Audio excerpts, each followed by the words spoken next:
Donc cet enseignement va aller sur l'idée d'écouter la voix de Dieu. On a souvent l'habitude d'entendre ça comme ça. Vous voyez, moi j'ai pris une oreille ancienne. J'ai bien aimé cette image parce qu'elle nous dit « Écoutez ma voix, je serai votre Dieu, vous serez mon peuple ».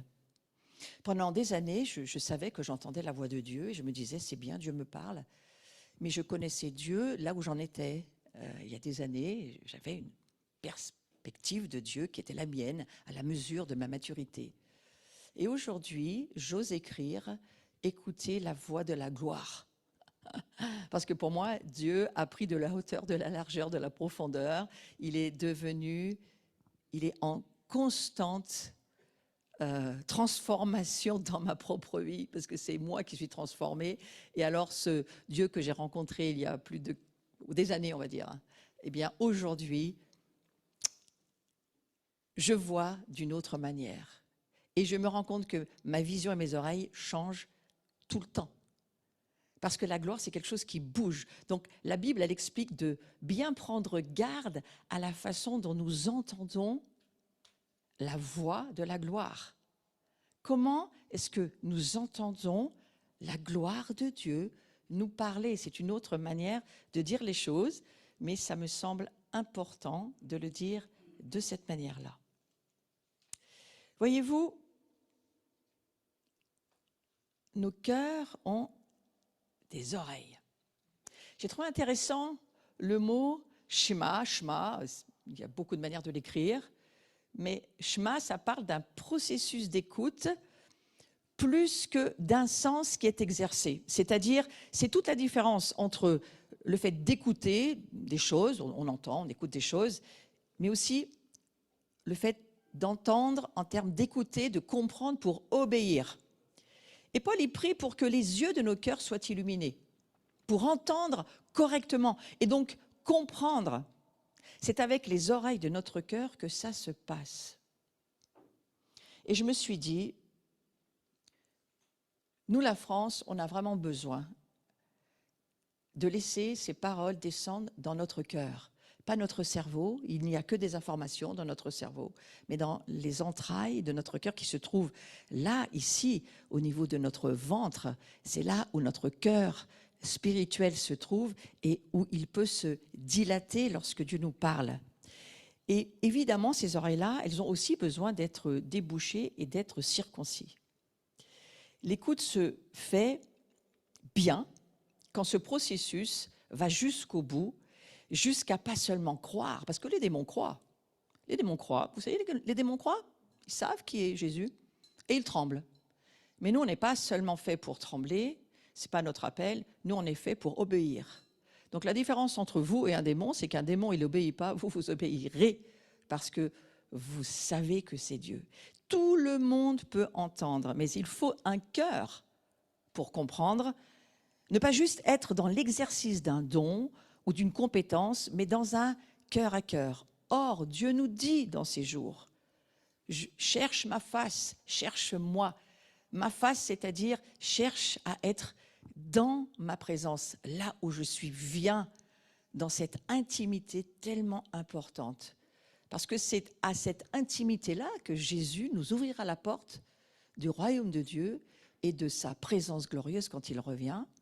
Quand il revient, il est aussi capable de dire s'il vous connaît ou pas.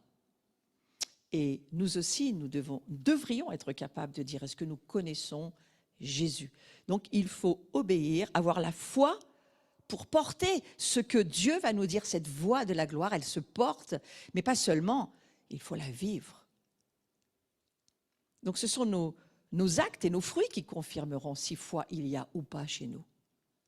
Et ô combien Dieu est en train de nous dire dans cette saison, la gloire de Dieu que nous manifesterons, que nous manifestons déjà, c'est de porter des fruits. Et ces fruits sont des fruits forcément glorieux, pas des fruits de notre savoir-faire humain ou de notre nature terrestre et charnelle, parce que ces fruits-là pourrissent et ne pourront pas perdurer. Alors que les fruits spirituels, le fruit de Dieu, c'est quelque chose qui demeure éternellement. Pensez à ça. Donc il faut faire attention à la manière dont vous écoutez la voix de Dieu, à la manière dont vous écoutez Dieu de gloire, le Dieu de gloire, vous parler. Et là, on pourrait revenir à la parabole du semeur, hein, ceux qui sont au bord du chemin, ceux qui entendent. Ah, ils entendent. Beaucoup de chrétiens entendent.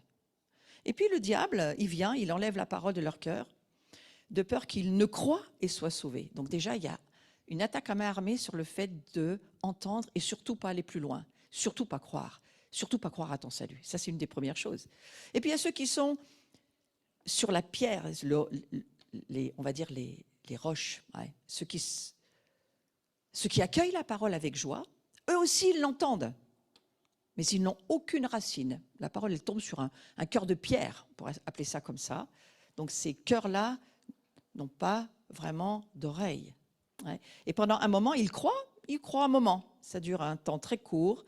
Mais au moment de la tentation, ils abandonnent. Donc, quelque part, là aussi, ce qu'ils ont entendu, c'est perdu.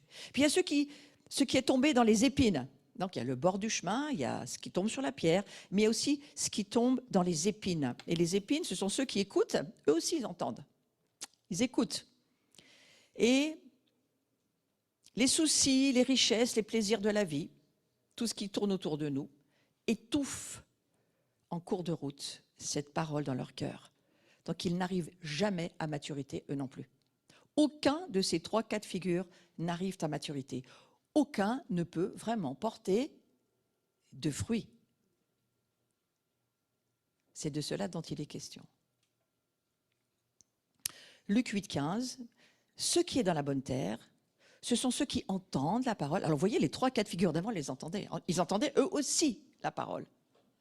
Mais ce ne sont pas ceux-là auxquels il faut penser. Ouais.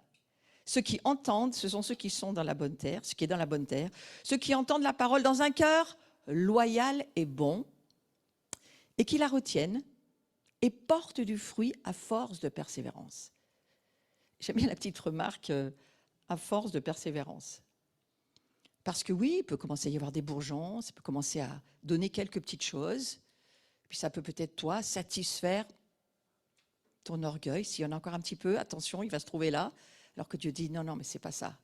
C'est pas ça. Moi, il faut que ça arrive à totale maturité. Et nous sommes dans cette saison de l'achèvement, de l'accomplissement. 2023, 3, c'est le chiffre de la Trinité, 5783, ce fameux 3, ce chiffre 3, très important, très intéressant. Le chiffre de la complétude, le chiffre où toutes les choses s'accompliront à partir de là. Ouais. Donc, pour nous, s'il est question de fruits, il est question de paroles, il est question de cœur, il est question de terre, il est question de se dire, qui suis-je, moi, au milieu de tout ça? Où est-ce que je me situe? Et quand il s'agit d'écouter l'Évangile, il y a 4 sortes d'auditeurs, donc je vais en reparler. Il n'est pas besoin d'explication puisque le Seigneur Jésus les a donnés lui-même, donc il a fait lui-même ses commentaires de texte que je viens de vous faire. Hein. Attention donc, parce que comme le Seigneur le dit, la manière dont tu écoutes, c'est ce que tu vas devenir.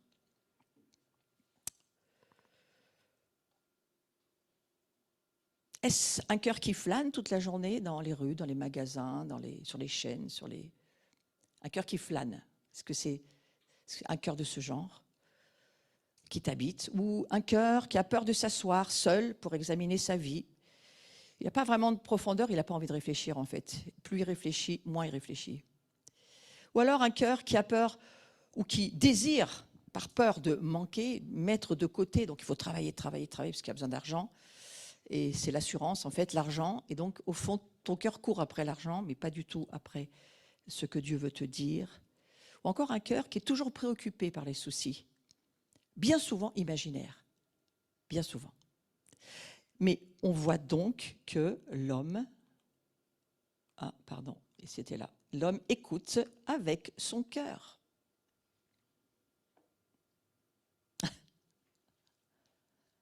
On est souvent comme ce monsieur, en se disant, mais qu'est-ce que tu veux me dire, Seigneur, je n'entends pas. Et en fait, on se rend compte L'homme qui écoute avec son cœur bien plus qu'avec ses oreilles, qui doivent être ouvertes. Que sa vie intérieure agisse sur la parole de Dieu, soit qu'elle la tue, soit qu'elle la fasse vivre et prospérer. Ça, c'est une clé.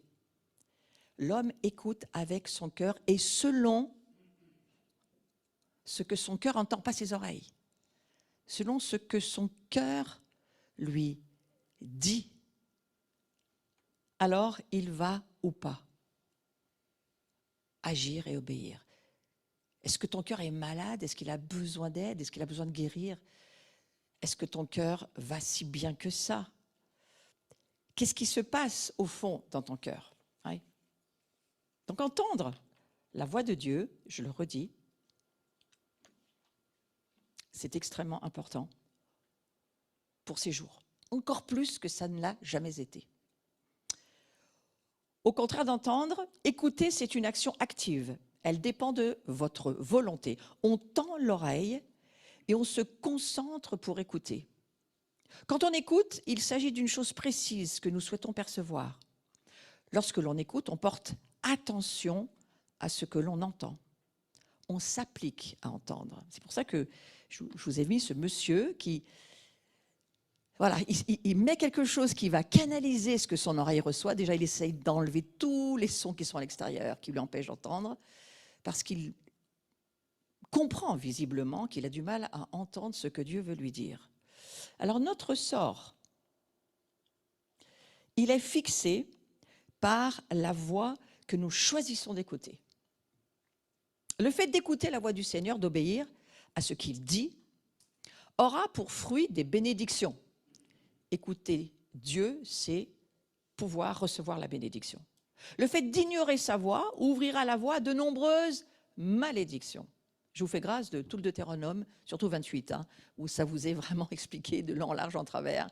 Si tu écoutes ma voix, si tu obéis à mes commandements, voilà les bénédictions. Si tu n'écoutes pas ma voix, tu n'obéis pas à mes commandements, voilà les malédictions qui tombent sur ta vie.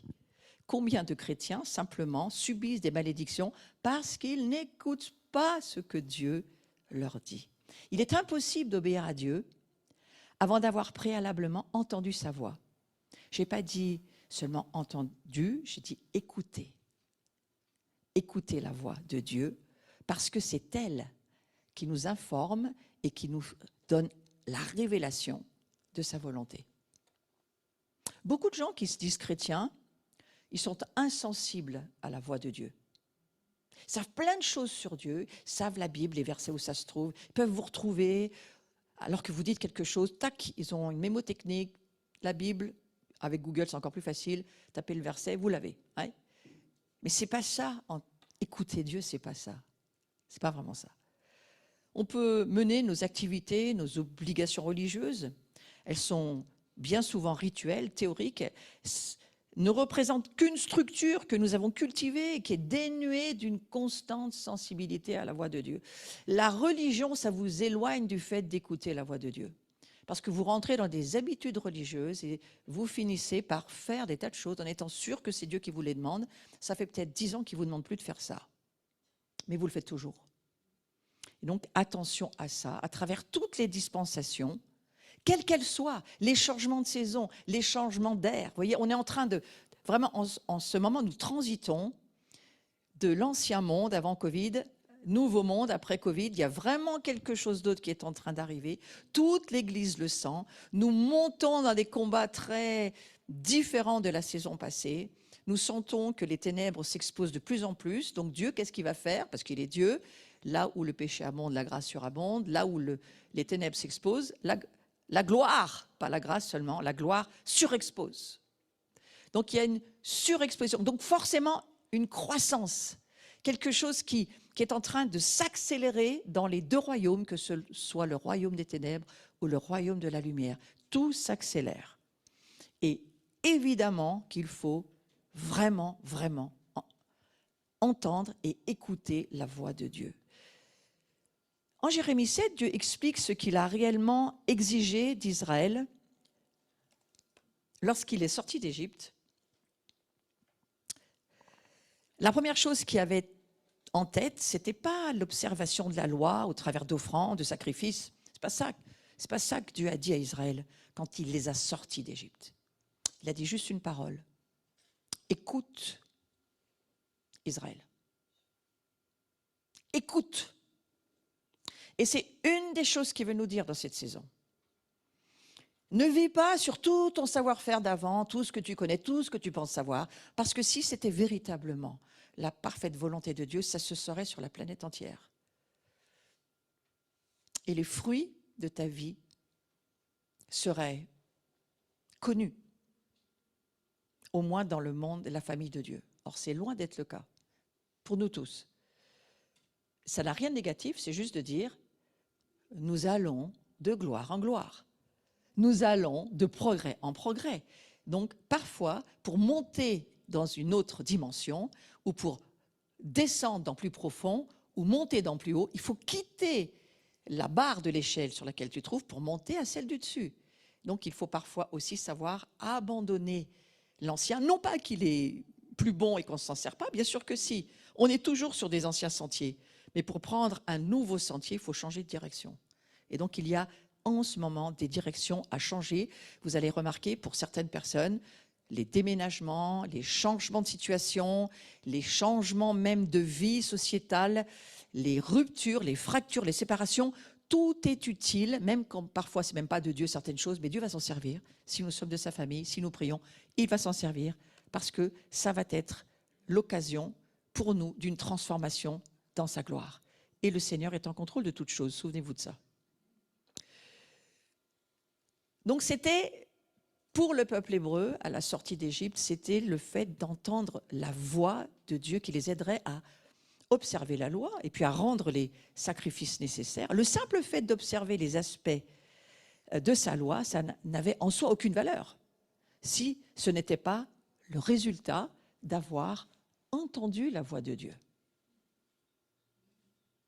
Est-ce que tu entends la voix de Dieu ou pas?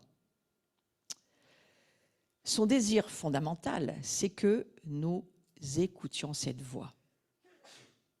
Car je n'ai point parlé avec vos pères et je ne leur ai donné aucun ordre le jour où je les ai fait sortir du pays d'Égypte. Oui, j'aime assez ça parce que Dieu leur dit, pourquoi vous me faites dire ou vous essayez de vouloir me faire dire des choses? Je n'ai pas parlé avec vos pères, je leur ai donné aucun ordre le jour où je les ai fait sortir du pays d'Égypte. Je suis dans Jérémie 7, 22. Au sujet des holocaustes et des sacrifices, mais voici l'ordre que je leur ai donné. Parce qu'ils voulaient tous la recette de cuisine. Ils voulaient tous savoir qu'est-ce qu'il faut faire, quel rituel, comment on va aller pour être sûr qu'on ne va pas perdre Dieu, et puis surtout qu'il va être avec nous. Le perdre encore, mais qu'il soit avec nous, ça c'est vraiment important. Parce que les Hébreux, une chose importante pour eux, la bénédiction, s'il vous plaît. La bénédiction, on ne vit pas hors de la bénédiction. Ouais. Et voilà ce que Dieu leur a dit. Voici l'ordre que je leur ai donné. Écoutez ma voix. Écoutez ma voix. Et je serai votre Dieu, et vous serez mon peuple. Marchez dans toutes les voies que je vous prescris, afin que vous soyez heureux. Donc la condition, elle est simple. Écoutez ma voix, et je serai votre Dieu. Waouh! Seigneur, aujourd'hui, on veut entendre ta voix. Il n'y a pas moyen, détermine ton cœur. Détermine pas ton cerveau, on s'en servira plus tard, mais là, détermine ton cœur. Je veux entendre ta voix. Si Dieu le veut, c'est bien qu'il va nous l'accorder. Ouais. Donc, préparez votre cœur à comprendre la gloire de Dieu. Quiconque veut écouter la parole dans de bonnes conditions, la comprendre et la garder, pas n'importe où, dans notre cœur. Dans un cœur, vous voyez la bonne terre, la parabole du semeur, un cœur loyal et un cœur bon. Suis-je loyal? Est-ce que je suis une bonne personne? Est-ce que j'aime faire le bien? C'est ça que ça veut dire. Et est-ce que mon cœur est loyal avec toi, Seigneur? Est-ce que je suis loyal à tes rendez-vous? Est-ce que je suis loyal, fidèle, loyal, c'est très proche à ce que tu demandes dans ta parole au corps de Christ? La communion avec Dieu, pas seulement, la communion avec les autres, très important. Est-ce que je suis loyal à l'adoration? Est-ce que je suis loyal? C'est vraiment important de se poser la bonne question. Donc, quiconque veut écouter la parole de Dieu, c'est-à-dire écouter la voix de Dieu, écouter la voix de la gloire, devrait intérieurement préparer son cœur pour que la parole puisse y faire Shabbat. Ça tombe bien, on est Shabbat aujourd'hui. Pour que la parole, elle puisse se reposer, elle puisse venir vivre en nous. Pas n'importe comment, en sécurité.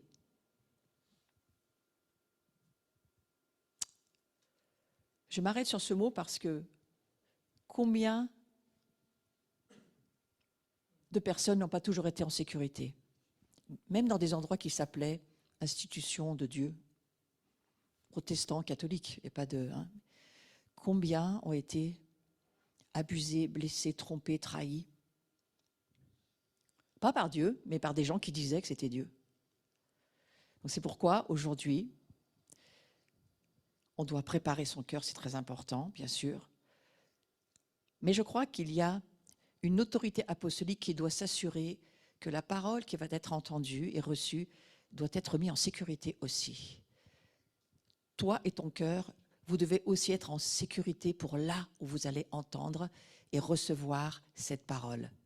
C'est pour ça qu'il faut être extrêmement vigilant à la manière dont nous accueillons la gloire de Dieu et nous servons le Seigneur pour que cette parole puisse être libérée et, bien entendu, entendue. Il est rigoureusement impossible à quiconque de comprendre ce qu'il entend de la parole de Dieu s'il n'est pas totalement sincère devant Dieu, déterminé à lui confier sa vie, ses responsabilités, ses intérêts, son argent, son avenir et même sa propre réputation et les déposer aux pieds de Dieu. Combien de personnes j'ai entendu me dire « Moi, je viendrai et je serai fidèle à Dieu quand il aura fait ça, ça, ça, ça, qu'il aura guéri mes enfants, qu'il aura ramené ces personnes. À ce moment-là, je le servirai. » Oui, je l'ai entendu beaucoup de fois. Pas dans ma communauté seulement, mais dans beaucoup d'autres endroits où des personnes ne voulaient pas du tout obéir à Dieu, jusqu'à ce que Dieu d'abord leur obéisse. Alors ça, frères et sœurs, ça ne marche pas. Et comment celui qui a peur de l'avenir pourrait-il comprendre quand le Seigneur dit « Ne vous souciez pas de demain, ne vous souciez pas pour votre vie ». Si déjà, cette parole-là, on la croyait. Pas seulement la croire, les démons, on la croit déjà, mais nous, on la pratique. C'est-à-dire qu'on pratique le fait de ne pas se soucier de notre propre vie. Hein? Combien de situations dans nos vies nous montrent qu'on est super soucieux de nos vies et qu'on a extrêmement de difficultés à... Ou alors vous avez des personnes qui sont aussi tellement cool, tellement... à pas se faire de soucis du tout, mais là, c'est aussi un problème. Hein. Donc attention, il ne faut pas tomber dans les deux. Hein. Les personnes qui sont complètement flottantes et qui comptent sur les autres pour leur vie, ça, c'est pas bon non plus. Hein. Mais avoir peur tout le temps pour votre vie, ça veut dire que votre cœur a besoin de soins et qu'il y a quelque chose dans votre vie qui, véritablement, une peur peut-être à un certain niveau, qui a amené une entité dans votre vie, un esprit impur dans votre vie de peur. Et si cette entité vit en vous, il faut la mettre dehors. Parce que vous ne pouvez pas vous battre contre quelque chose qui vous habite. Il faut mettre dehors ces ennemis qui sont plus puissants que nous, pas plus puissants que Dieu en vous, mais plus puissants que vous sans Dieu, c'est clair. Et à partir de là, il faut vraiment de la délivrance. Et combien je vois de chrétiens qui prient, qui veulent ne plus avoir peur, mais on leur dit que les chrétiens n'ont pas de démons, donc elles ne se battront jamais contre l'ennemi qui habite chez elles. Ça n'aide pas pour l'avenir, frères et sœurs. Si la peur t'habite, décide ton cœur à mettre ces démons dehors.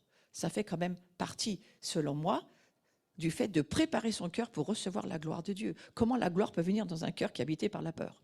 Par des esprits impurs de peur. Je suis claire dans ma définition. On pourrait vous dire, oui, habité par la peur. Mais la peur, c'est quelqu'un. Et si c'est quelqu'un, c'est qu'il y a une entité derrière. Ouais.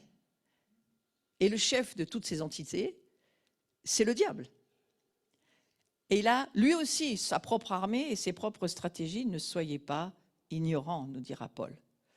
Donc comment celui qui a peur de la maladie, de la mort, pourrait-il comprendre la résurrection? Franchement. Comment on peut voir une révélation sur la résurrection si on est habité par un esprit qui a peur de mourir? J'ai peur de mourir, je ne veux pas mourir. Ça aussi, ça demande de la délivrance. Pas toujours. Parfois, c'est aussi un manque de révélation. Une révélation peut amener la liberté. C'est la connaissance de la vérité qui nous rend libres. C'est la connaissance, c'est-à-dire l'expérience de la connaissance en termes de révélation. C'est la révélation de la vérité qui libère ta vie. Parce que chasser des démons, tout le monde peut le faire. Ils reviennent 7 fois pire si tu ne travailles pas à ce que dans ta maison, Christ règne. Si ce n'est pas le règne de Christ en toi, les démons reviennent et ils refont la fête avec 7 fois pire. Oui. Donc il faut tout de même lire la Bible pour en être conscient de cela. Mais quiconque demande à lire l'Évangile demande en fait la vie éternelle. C'est quelque chose d'extrêmement important à comprendre. Et quiconque veut recevoir la vie éternelle doit prendre clairement position par rapport à la vie présente. Tu donnes ta vie à Jésus, tu veux la vie éternelle? Pourquoi est-ce que tu vis tous les jours en ayant peur de mourir? Enfin, à quoi ça sert? Tu veux y aller plus vite? Mais cette peur de la mort doit nous quitter. La force de l'Église, c'est de ne plus avoir peur. L'amour parfait bannit la peur. Donc ça signifie juste une seule chose, il nous manque de la révélation de Christ en nous. Et ça, c'est pas compliqué. Il faut la demander au Saint-Esprit, lire la Bible, prier et surtout chasser tout esprit impur qui fait obstacle à ta liberté. Vous comprenez pourquoi ce chemin de liberté? Mais Jésus a tout fait à la croix. Bien sûr que non, sinon ça se saurait. Il a tout fait dans ta position légale, mais dans ton humanité, ce n'est pas lui qui va venir vider les poubelles de ta vie, c'est à toi de le faire. Ce n'est pas lui qui va peut-être prendre un cachet d'aspirine si tu as mal à la tête, parce que tu as le droit de le faire quand même, et puis prier qu'il y ait Jésus aussi en même temps, et que les deux finalement t'es guéri. Ouais. Moi, c'est souvent que je prie sur certains médicaments que je pourrais prendre, que je sais qu'ils peuvent m'aider, parce qu'il ne faut pas être idiot. Ouais. Mais je me dis, tu es là aussi Seigneur, parce que les médecins soignent, mais c'est toi qui guéris. Hein? Amen. Relâchez la pression que le diable met sur votre vie, toujours pour vous faire passer pour des imbéciles. Nous ne sommes pas des imbéciles. Nous sommes des êtres glorieux et Dieu veut nous voir prier de plus en plus. Amen. Amen. Nous portons sa gloire. Nous sommes de plus en plus qui il est. Et de plus en plus, la lumière qui brille de nos vies va faire fuir le diable. Et là, une des premières choses, il ne doit pas habiter chez nous. Ouais. Vous êtes non pas propriétaire, mais vous êtes le gérant, l'ambassadeur du propriétaire Jésus qui vit chez vous. Et vous le représentez. Hein. Donc c'est à vous de dire, ah mais toi, tu n'as pas de bail, tu n'as rien signé, au revoir. Voilà. Et un démon, c'est comme ça que ça se met dehors. Ils n'ont absolument pas de droits légaux chez nous, sauf ceux qu'on leur laisse avoir. Hein. Il y a un moyen de les laisser être chez nous, il n'existe pas. Bon, ben, alors là, il faut juste que vous relisiez la Bible et ça va vous aider. Hein. D'accord?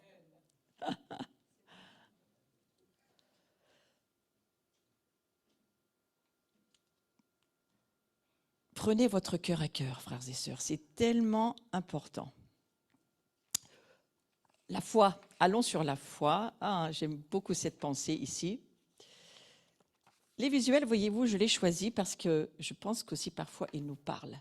La foi vient de ce qu'on entend vient de la parole de Dieu. Depuis quand avez-vous entendu une parole de Dieu pour vous et lui avez-vous obéi? C'est une question que je vous pose. Dieu m'a parlé clairement et je l'ai fait. Et souvent, il vous pousse à vivre des changements et des transformations parce que c'est là où vous avez vraiment besoin de l'entendre. C'est lorsqu'il nous pousse à des changements que là, oui, nous avons besoin de savoir s'il nous parle ou pas. Une vie tranquille où rien ne bouge, rien ne change, c'est moins important d'écouter la voix de Dieu. À quand remonte le jour où vous avez donné une parole prophétique à quelqu'un? Moi, je voudrais vous encourager à vous dire, tous les jours, vous devriez avoir le cœur prêt à dire, à qui vais-je pouvoir donner une parole de Dieu? À qui vais-je bien pouvoir amener une bénédiction, quelque chose? Et Seigneur, si tu veux, ben voilà, dis-le-moi, je veux être disponible. C'est important cela, n'est-ce pas? Je vais vous lire cette parole de Jacques, chapitre 1, versets 21-24. Je vous lis une partie de ce verset. « C'est pourquoi, rejetant toute souillure et tout excès de malice, recevez avec douceur la parole qui a été plantée en vous et qui peut sauver vos âmes. » Vous imaginez que une parole vous a déjà sauvé, d'une certaine manière. Une parole vous a sauvé. Hein? Quand vous avez donné votre vie à Jésus, vous avez dit quoi? Oui, Jésus. Oui, à tout ce qu'il vous a proposé. Hein, je ne vais pas refaire le plan du salut. Vous avez dit oui. Cette parole-là, exactement comme le jour où vous êtes mariés, il ne vous demande pas de dire 3 fois oui. Une fois, ça suffit. Hein, j'entends rarement un jeune marié dire oui, oui, oui, oui, oui, c'est ça. Hein, c'est oui, ouf. On dit un oui, puis en se disant oh là là, mon Dieu. Un petit peu la même chose avec Dieu. Hein. Notre oui change notre vie, n'est-ce pas? Hein. Et verset 22 de Jacques 1, mettez en pratique la parole, ne vous bornez pas à l'écouter. Ça ne suffit pas d'écouter. Hein, vous allez dire oui à votre mariage, mais il va falloir pratiquer, consommer le mariage. Ouais. En vous trompant vous-même par de faux raisonnements. Car si quelqu'un écoute la parole et ne la met pas en pratique, il est semblable à un homme qui regarde dans un miroir son visage naturel et qui, après s'être regardé, s'en va et oublie aussitôt qui il était. En fait, il ne se souvient pas, il n'a pas envie de faire, il n'est pas attentif. Il regarde sans regarder, il écoute sans écouter. Alors j'aime bien cette autre version que je vais vous lire, la même, mais ça peut ouvrir vos perspectives de compréhension. Accueillez avec douceur la parole plantée en vous. Vous voyez, quand je vous parle de semences, de fruits, de jardins qui doivent produire, la parole, c'est une semence. Donc la parole, elle se plante, elle est plantée en vous. Et elle est capable de vous sauver la vie. Pourquoi? Parce que lorsque vous avez dit oui à Jésus, la parole incorruptible et immortelle, Dieu vient se planter en vous.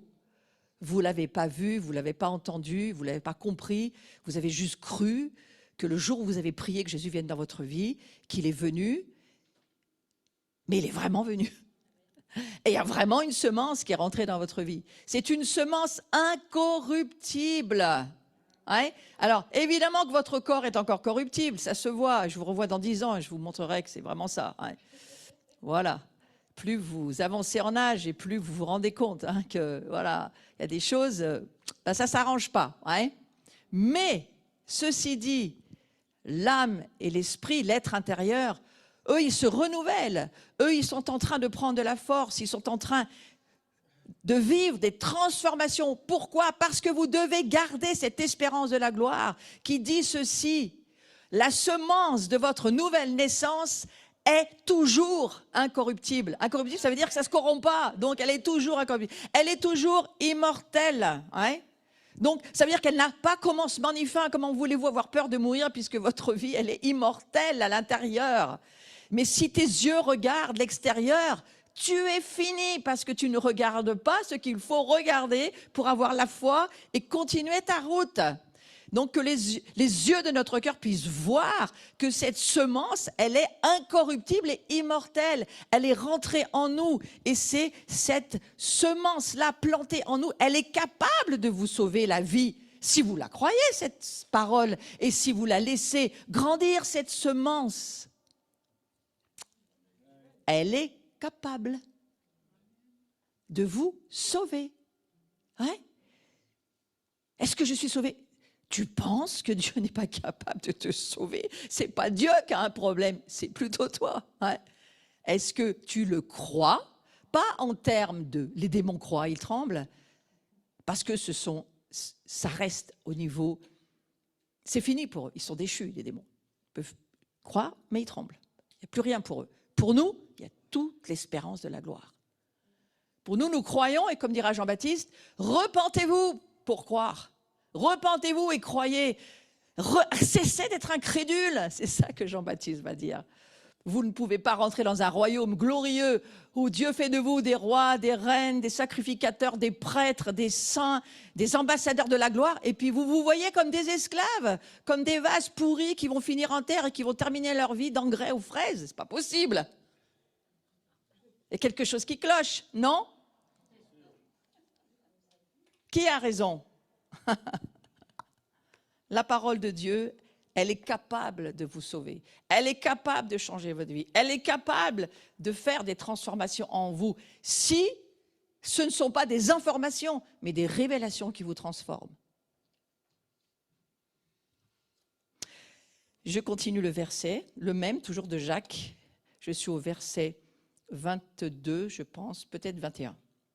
Mais soyez les réalisateurs de la parole. Ça, pour moi, c'est la réponse à la création attend la révélation des fils et des filles de Dieu. Elle attend cette manifestation de la gloire en nous pour ce monde. Si nous comprenons que cette parole qui est plantée en nous, elle est capable de nous sauver et qu'elle fait de nous des réalisateurs de sa parole. Dites avec moi, je veux être un réalisateur de la parole. Je veux être... il y a producteur, réalisateur des films. Hein. Moi, ça me fait aller là quand je... Réalisateur, je dis, on va réaliser le rêve de Dieu, on va manifester son Hollywood film sur la terre, hein, éternellement, c'est nous qui allons être les réalisateurs. Parce qu'il n'a pas décidé que ça serait lui, seulement. Il a décidé que ça serait aussi nous. Je continue ce verset de Jacques. Et pas seulement des auditeurs qui s'abuseraient eux-mêmes. Auditeur égale oreille. Comment est-ce possible? Tous ces croyants, ils entendent, mais en fait, ils n'écoutent pas, quoi. Qu'est-ce qu'ils entendent de la parole? En effet, si quelqu'un écoute la parole et ne la réalise pas, en termes de réalisateur, d'accord? Dans l'autre version, c'est ne la met pas en pratique. Mais parfois, il faut lire d'une autre manière pour entendre et écouter d'une autre manière.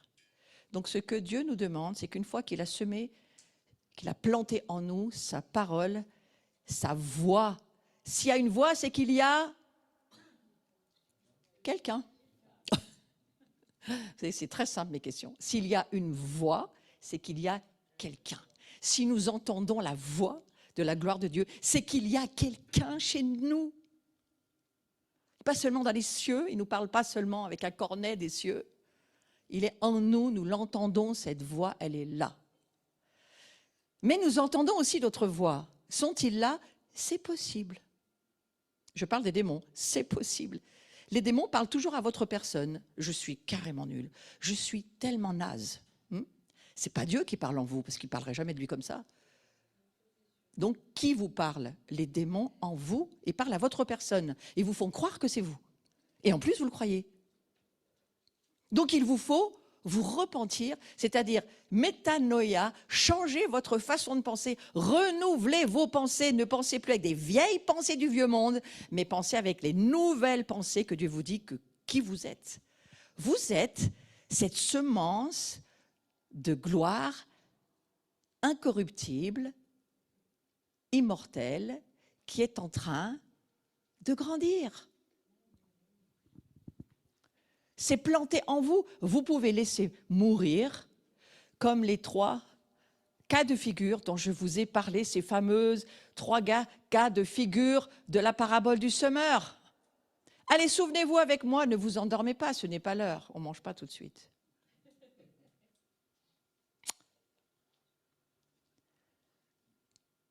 Est-ce que c'est tombé? Oh, comme ça, mais on n'a pas entendu, on flotte, ça ne nous intéresse pas tellement, ce n'est pas nos histoires. Est-ce que c'est tombé sur un cœur de pierre? Est-ce que c'est tombé dans les ronces? Est-ce que c'est tombé dans les préoccupations? Est-ce que c'est tombé... J'ai pas le temps, je ne peux pas. Ben, vous direz à Dieu que vous n'avez pas eu le temps, quand vous le verrez. Ouais. Mais lui, il va vous rappeler votre agenda, je vous préviens. Avec un cœur de père très gentil, quand même assez... Il va dire, oh regarde, j'ai ton agenda. Regarde, je sais tout ce que tu as fait, tout ce que tu as regardé. tout le temps que tu as pris. Et maintenant, tu m'as dit, tu n'as pas le temps. Soyez les réalisateurs de la parole. Ne vous bornez pas à l'écouter. En vous trompant vous-même par de faux raisonnements. Qu'est-ce que nous avons besoin d'abattre dans notre vie qui s'oppose à l'écoute de la voix de Dieu? Le combat spirituel se tient entre nos deux oreilles. Enfin, c'est sûr, ce n'est pas mon sujet, là, le combat des pensées. Mais si vous n'avez jamais écouté le combat des pensées, c'est passionnant. Il y a des heures d'écoute. Allez sur ma chaîne YouTube et vous tapez playlist le champ de bataille des pensées. Vous allez voir. Oh, il y en a pour au moins une année. Hein. La guerre civile entre les deux oreilles. Et comment vous pouvez avoir votre victoire ou le désastre? Tout dépend ce que vous allez écouter. Mais pas seulement écouter. Il faut aussi détruire, renverser les forteresses qui sont dans nos pensées. Parce que non seulement il y a des esprits dans nos pensées, mais il y a aussi des structures produites par le monde démoniaque en nous, qui forgent des forteresses exactement comme vous voyez dans la nature. Hein. Allez vous promener, je ne sais pas moi, allez, c'est pas très loin de chez nous dans le sud là, ou même en Auvergne. Combien nous allons trouver de forteresses? Hein. C'est quoi une forteresse? C'est quelqu'un qui s'enferme et puis qui sort plus, hein, puis qui vit dans son donjon. Puis là, il pense qu'il est en sécurité. Mais vous savez quoi? C'est vrai pour la foi. On a besoin d'avoir des forteresses de foi et d'avoir vraiment en nous des places fortes où nous pouvons. Et nous sommes sûrs, nous savons que nous sommes en Christ. Mais le diable fait toujours la même chose. Donc lui aussi, il a ses forteresses, ses places fortes avec des esprits mauvais et méchants, des hommes forts qui nous habitent, qui peuvent s'appeler peur, qui peuvent s'appeler incrédulité, qui peuvent s'appeler rejet. Et qui sont enfermés dans des structures dans vos pensées et qui décolleront pas de là jusqu'à ce qu'un jour, vous les mettiez vous-même dehors au nom de Jésus. Ils ne sortiront pas sans le nom de Jésus. Mais au nom de Jésus, ils peuvent sortir. Et vous savez, vous pouvez avoir quelqu'un qui prie pour vous, qui n'est pas vraiment un chrétien super, mais Dieu va répondre à son nom, pas à la personne qui prie pour vous. Mais son nom, en son nom, les raisonnements, on les renverse. On détruit les arguments, les hauteurs, les forteresses, les imaginations qui s'élèvent contre Christ. C'est ce que nous dit le livre des Corinthiens. Mais de quoi tu me parles? Tout ça pour écouter Dieu, bien sûr. Il y a une guerre entre nos deux oreilles, mais il y a une guerre aussi pour la Wi-Fi. Hein? Allez, prenez, achetez du matériel Wi-Fi, puis dites-moi si vous n'avez pas de temps en temps des soucis avec votre Wi-Fi. D'ailleurs, on passe à la 5 maintenant. Hein? Parce que la 1, la 2, la 3, c'est fini, c'est un monde qui est mort. La 4, on ne sait même plus, c'est en train de disparaître. Mais ce sont aussi des signes et des marques pour nous de l'importance d'écouter la voix de Dieu. Quand il n'y a plus de Wi-Fi, il n'y a plus rien. Ça ne marche plus. On ne peut plus télécharger, on ne peut plus recevoir, on ne peut plus entendre. Et la grande Wi-Fi, c'est les cieux avec Dieu. C'est là où Dieu nous parle. Donc la foi vient de ce qu'on entend. Aujourd'hui, dans le temps présent, de la voix de Dieu, regardez bien ce qui est écrit dessous, c'est extrêmement important. Pas de ce qu'on a entendu, mais de ce qu'on entend.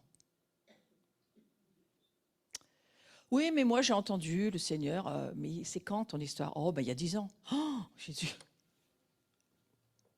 Jésus. Moi je vais te raconter une guérison que j'ai vécue il y a combien de temps? Oh, ben il y a 6 ans. La foi vient de ce qu'on entend aujourd'hui. On a besoin d'entendre la voix de Dieu tous les jours. On a besoin de savoir que c'est Dieu qui est là. On ne peut pas vivre sur des paroles qui ont été dites il y a 40 ans. C'est bien, elles sont sur les étagères. Peut-être elles arriveront, elles reviendront dans le présent. Mais vous, votre vie a besoin de cette continuelle conversation avec Dieu. C'est la marque de votre relation avec le Seigneur, de ce que vous entendez sa voix tous les jours et de ce qu'il vous parle tous les jours et de ce que vous avez des conversations avec lui. C'est extrêmement important de comprendre cela.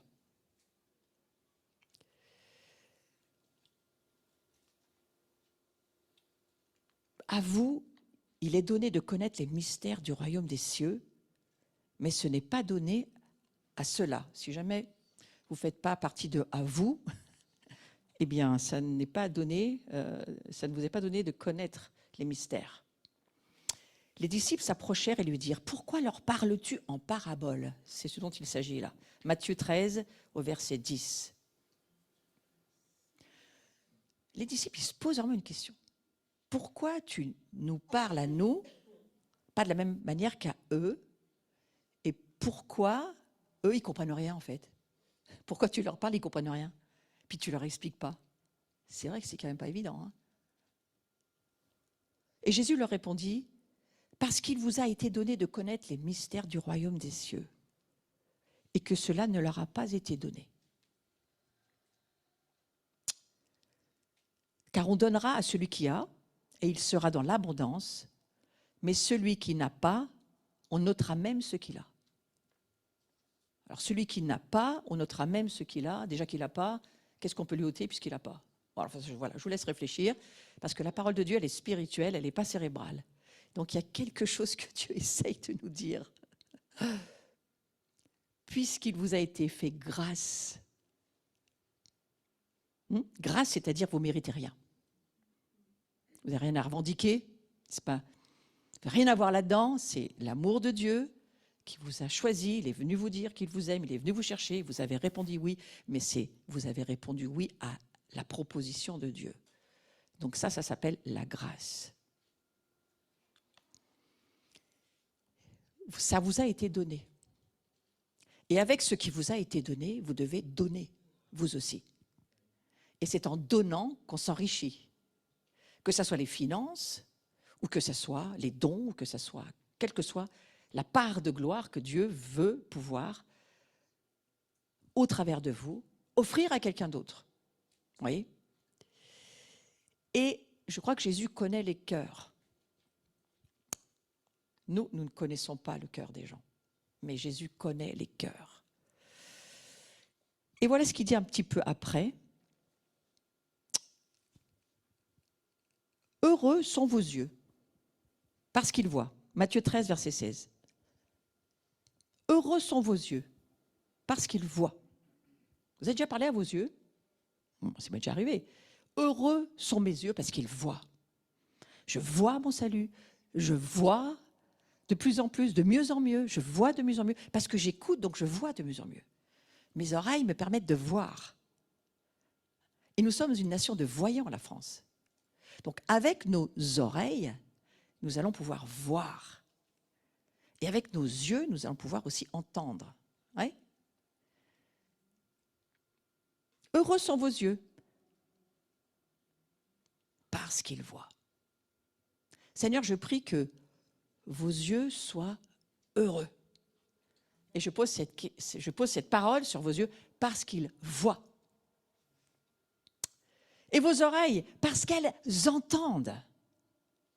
Et Jésus parle à ses disciples. C'est à ses disciples qu'il dit, mais vos yeux voient, vos oreilles entendent.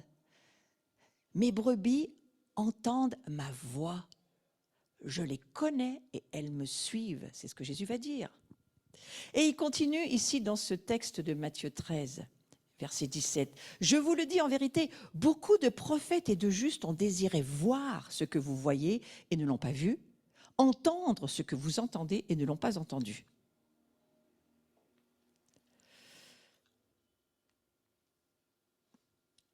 Je reviens à ma parabole du semeur, résumée en quelques images. Vous voyez, cette parole, les corbeaux qui viennent manger la semence, sur les cailloux, ça donne rien. L'autre, il se prend la tête parce que il a laissé tout sécher, il n'y a plus rien qui pousse. Ouais, vous pouvez regarder ce visuel. Mais vous donc, et je suis toujours dans Matthieu 13, et maintenant je passe au verset 18. Ce Matthieu 13 est véritablement le chapitre pour cette année. Vous donc écoutez ce que signifie la parabole du semeur. Lorsqu'un homme écoute la parole du royaume et ne la comprend pas, il l'écoute mais il ne comprend pas en fait. Le malin vient et enlève ce qui a été semé dans son cœur. Cet homme est celui qui a reçu la semence le long du chemin. La semence, la parole, on pourrait dire la gloire, n'est pas accueillie. Elle est restée à côté, au bord du chemin. Combien de paroles sont restées au bord du chemin pour nous? Je continue au verset 20. Je suis ici dans l'explication de la parabole du semeur que je vous ai lu tout à l'heure. Celui qui a reçu la semence dans des endroits pierreux, c'est celui il entend la parole, il la reçoit avec joie. Combien de chrétiens sortent d'un culte, ou d'une célébration, ou d'une messe, oh c'est merveilleux, et le lendemain, ils sont de nouveau dans la dépression. La parole n'a eu aucun effet. Pourquoi? Mais ils l'ont reçue, oui, avec joie. Mais il n'y a pas de racine. Il n'y a aucune racine en l'homme qui reçoit la parole comme ça. Il manque de persistance. Et dès que survient une tribulation, je vous lis l'Écriture, hein, dès que survient une tribulation ou une persécution, à cause de la parole, hein, on est bien dans le sujet de la persécution en Christ, il y trouve une occasion de chute. Donc il abandonne, il capitule, il renonce. Oh ben si c'est ça, Dieu, on ne va pas continuer. Ouais. Et puis verset 22, celui qui a reçu la semence parmi les épines, c'est celui qui entend, lui aussi il entend la parole, il l'entend.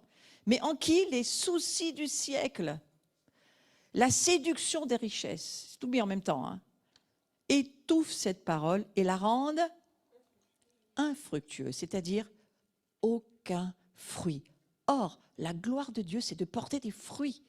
Et Satan le sait. Satan, il connaît ça par cœur.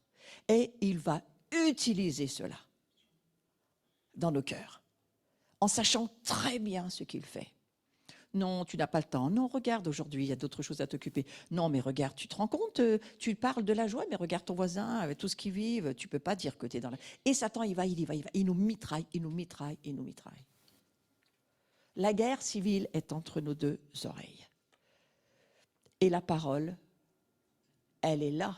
Dieu attend la manifestation des fils et des filles de sa gloire. Il attend que le monde puisse voir qui est Dieu au travers de qui nous sommes, pas seulement dans notre communion avec Dieu, je le redis, mais avec les autres. Comment nous sommes ensemble, en famille. Ah bah ça fait 2000 ans qu'ils s'engueulent, les catholiques, les protestants. Tu parles d'un Dieu qui est amour. Ouais, alors heureusement, hein, il y a eu des réconciliations qui ont été faites, il y a des choses qui sont aujourd'hui, merci Seigneur, en marche. Les cœurs changent, sont transformés, la gloire de Dieu descend. Nous voulons voir beaucoup plus que ça. Nous voulons voir le monde transformé, ça commence dans notre cœur. J'aime ma famille catholique, j'ai fait ce voyage depuis 30 ans. J'ai appris à aimer les Chinois, les Coréens, les Égyptiens, les musulmans. Mon cœur est en travail. Je préfère dire en labeur. Ouais, parce que travail, ça dépend comment on le voit. Mais les contractions, les accouchements, les choses qui doivent naître en nous, parce que le Saint-Esprit nous transforme par la parole qui, elle, est puissante pour changer nos vies. Mais cette parole, elle tombe dans quelle terre ? Et celui qui a reçu la parole, qui a reçu la semence, hein, j'aime bien le terme semence, parce que c'est quelque chose que tout le monde peut comprendre, même un enfant de 10 ans peut comprendre. Celui qui a reçu la semence dans la bonne terre, c'est celui qui entend la parole et la comprend, il porte du fruit. Un grain en donne 100, un autre 60, un autre 30. Ça veut dire que dans l'économie du royaume de Dieu, il n'y a pas d'addition. Il n'y a que des multiplications. Et nous sommes dans une année de ressources, d'achèvement, d'accomplissement de ce que Dieu a dit dans votre vie depuis toutes ces dernières années. Donc maintenant, vous avez la récolte de tout ce que vous avez semé dans vos dîmes, parce que la dîme est une obligation, frères et sœurs, ce n'est pas légaliste, c'est tout à fait biblique. C'est à Dieu, on ne touche pas, comme ce jour saint où nous allons vivre la célébration avec nos frères et sœurs, c'est un jour saint. Moi, il faut vraiment qu'il se passe quelque chose pour que je ne sois pas dans ma communauté ou que je sois dans une autre communauté. Mais il y a un jour à part pour Dieu, c'est dit, On ne me fera jamais changer d'avis. Et même si c'est l'anniversaire de ma mère ou de ma grand-mère, je serai avec Dieu avant ma grand-mère. Oh, parce que pour moi, c'est ça. Vous allez me dire, ah, mais qu'est-ce que tu es légaliste? Non, je ne suis pas légaliste, j'obéis à Dieu. Et je ne fais pas mon agenda. Je sens que je suis aimée dans cette salle. Comment aimes-tu Dieu? Si tu crois que c'est vraiment Dieu, tu lui obéis. Écoute Israël. Aime-moi d'abord en premier, après les autres. Moi d'abord. C'est Dieu qui dit ça. Hein? Donc le fait d'entendre la parole ou la voix de Dieu, ça produit la foi. Pourquoi c'est primordial d'entendre la voix de Jésus? La voix du Père, la voix du Fils et l'Esprit Saint qui vient nous enseigner la voix du Père, la voix du Fils, qui vient glorifier qui est Jésus en nous. C'est le Saint-Esprit qui le fait. Nous, sans le Saint-Esprit, on ne comprendrait absolument rien. Celui qui comprend, pourquoi il comprend? Parce qu'il est habité par le Saint-Esprit. Il a, on va dire, moi j'appelle ça un peu le traducteur dans toutes les langues que Dieu peut, avec lesquelles il veut nous parler. Je suis allée dans certains pays, je ne comprends pas leur langue, mais avec le Saint-Esprit, je comprends ce qu'ils veulent dire. Parce qu'on a en nous l'Esprit de Dieu. Et lui, il est capable d'interpréter les langues. Ouais? Il est l'interprétation des langues.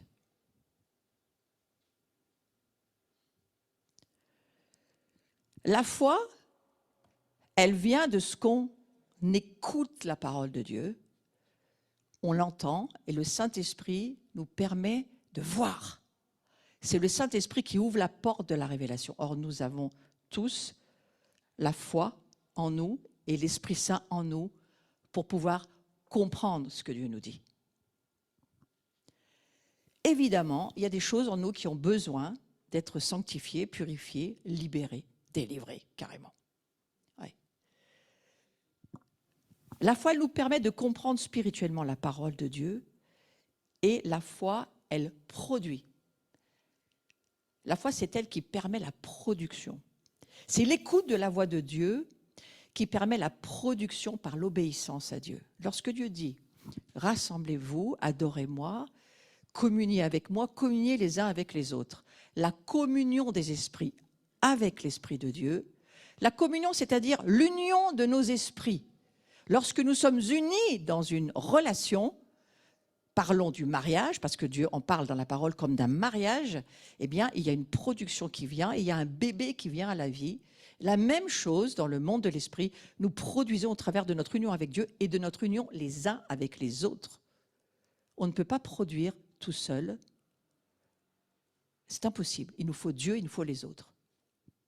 Il faut une union commune, comme union des esprits. Conjugale, union conjugale, conjugale, avec le joug, un joug commun. Le mariage avec Dieu, c'est un joug commun. Nous sommes en communion sous un même joug.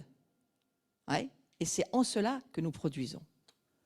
Nous comprenons par la foi, nous agissons. La foi ouvre la porte du surnaturel. Or, la Bible nous dit qu'à la fin des temps, un grand nombre de croyants vont abandonner la foi.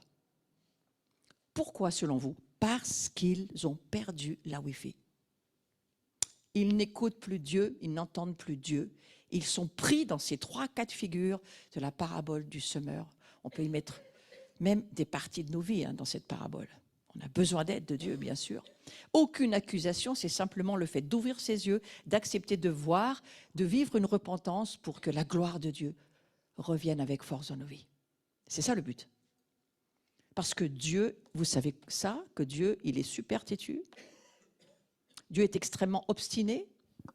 Il est passionnément amoureux et jaloux de ses enfants et de sa famille et il ne veut pas que nous soyons dévorés par le diable. Il a trop d'amour pour nous pour ça, le Seigneur. Donc les yeux et les oreilles de notre cœur vont obéir à la voix de Dieu. Ouais. Parlez à vos yeux et à vos oreilles, commencez à leur dire, vous allez obéir. Vous allez écouter, vous allez voir et vous allez obéir. Si vous n'avez jamais parlé à votre vie, hein, plutôt que de parler aux autres, commencez à vous parler à vous-même. Hein. Commencez à prophétiser sur vous-même. Oh, mais je vois beaucoup de gens qui aiment beaucoup prophétiser sur les autres. Mais quand il faut prophétiser sur soi, il n'y a plus personne. Comme c'est bizarre. Pourquoi? Parce que ça demande un tout petit peu d'humilité. Mes yeux, vous avez besoin d'être heureux. Hein, et vous avez besoin d'entendre et de voir. Mes oreilles, heureux êtes-vous, mes oreilles, parce que vous entendez, vous écoutez et vous voyez les mystères cachés en Christ. Waouh, c'est ça qu'on voudrait. Et c'est cela que je souhaite pour la plupart d'entre nous.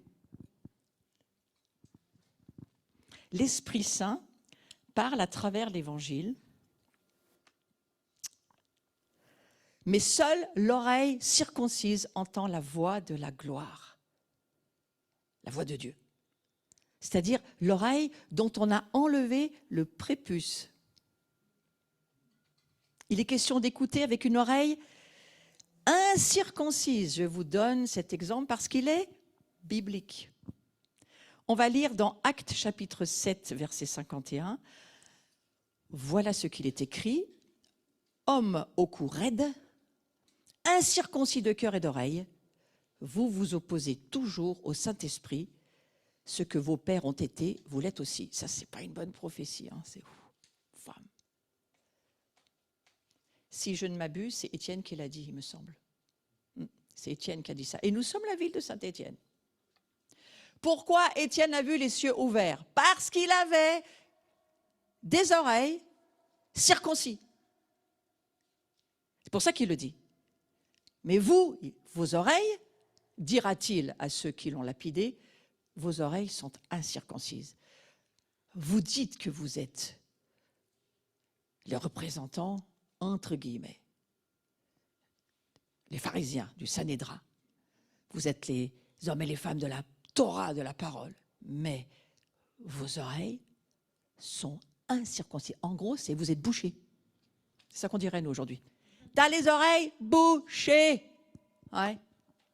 Si vous dites aujourd'hui à quelqu'un, il faudra enlever le prépuce de tes oreilles, je ne suis pas très sûre qu'ils vous comprennent. Mais si vous leur dites, t'es complètement bouché, t'entends rien, là, je pense qu'ils vont comprendre. Ouais. Il y a une traduction en français courant qu'il faut peut-être remettre. Alors, c'est quoi une oreille incirconcise? C'est une expression spirituelle très tranchante qui a été adressée par saint Étienne, le martyr, c'est-à-dire celui qui est le témoin de ces cieux ouverts, mais aussi premier à avoir payé le prix de sa foi au Sanhédrin. Il parle au Sanhédrin, siégeant pour le juger, c'est lors de son jugement, au moment où il parle, quand il sentit qu'il résistait à l'Esprit Saint. À cause de quoi, selon vous? À cause d'attachements inavoués. On appelle ça le vernis religieux chez nous. Vous avez personnes qui viennent dans la présence de Dieu, qui viennent adorer Dieu, qui viennent à l'église, qui viennent à la messe. Mais dans leur cœur, ils transportent des attachements inavoués.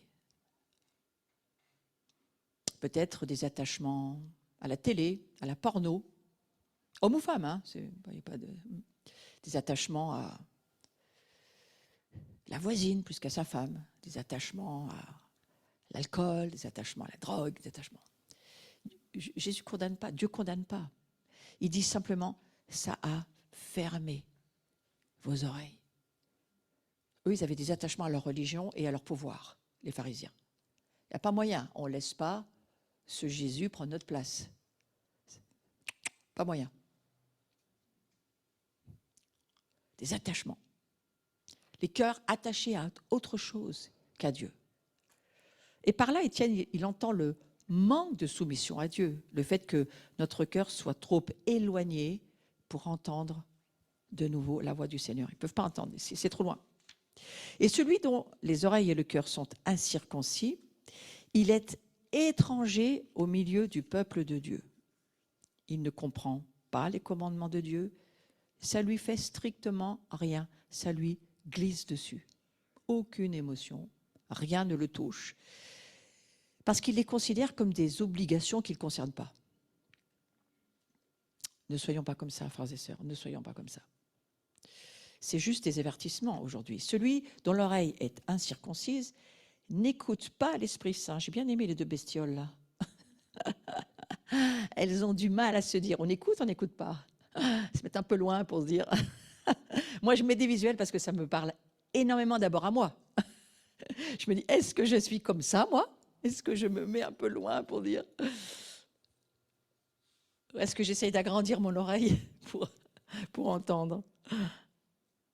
Mais visiblement, il n'écoute pas l'Esprit Saint. Il n'est pas influencé par l'Esprit Saint. Il ne répond pas à l'Esprit Saint. Il est résolument insoumis à l'Esprit Saint. Pourquoi? Parce qu'il craint. Qui craint? Les attachements intérieurs tremblent, les démons tremblent. En lui, il y a des tremblements, parce qu'il sait très bien, au fond, qu'il pourra être découvert. Il craint que l'Esprit Saint ne lui demande d'abandonner des choses, des attitudes, des principes, des relations auxquelles il trouve profit et plaisir. Prenez vos notes, s'il vous plaît. Prenez vos notes. Pensez pas aux voisins ou à votre femme ou à votre mari, pensez à vous. C'est une parole pour chacun, devant nous. Ce n'est pas quelque chose pour les autres. Et voilà ce que Dieu nous dit. Abandonner des choses, abandonner des attitudes, abandonner des principes, abandonner des relations auxquelles on trouve profit, plaisir. Je ne peux pas abandonner cette journée-là. Non, il faut que je gagne ma vie. Ben oui, mais voilà, et Dieu, il se trouve où? Les attachements,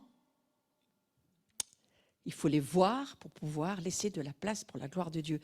Des choses qui ont beaucoup d'importance pour ces personnes-là qui ne veulent pas écouter l'Esprit Saint parce qu'elles ne veulent pas tout simplement l'écouter. Parce que je crois que tout au fond, abandonner ce que l'Esprit Saint leur demande, ça serait une perte à laquelle ils ne sont pas prêts à consentir. Il y a du calcul chez ces personnes. Il y a du calcul dans nos cœurs. Je vais même me mettre dedans parce que parfois moi-même, j'ai la calculette. Combien ça va me coûter? Et là, tu es là, tu fais oui, bon, combien ça va me coûter? À un moment donné, tu dis, tu vois, je ne te demande pas tout d'un coup, mais tu sais qu'à la fin, il va arriver à tout te demander à la fin. Alors tu commences par mettre une petite offrande de 5 €. Après, tu arrives à mettre un billet. C'est le billet dans la corbeille. C'est un exemple que je prends pour des tas d'autres choses. Puis après, 100 €. Oh là là, ça fait mal. Là. Mais ok, allez, on passe, on y va. Il nous demande ça, on y va. Puis si teste ton cœur, t'attaches où tes affaires? Et puis après, peut-être tu peux me donner ta voiture. C'est déjà arrivé à quelqu'un ici, je ne dirais pas qui, à qui Dieu a dit, donne ta voiture. Il l'a fait. Je ne dis pas qui. Dieu nous teste, hein. Donne-moi ça. Donne-moi cet attachement que tu as à ton mari qui prend ma place, dit Dieu.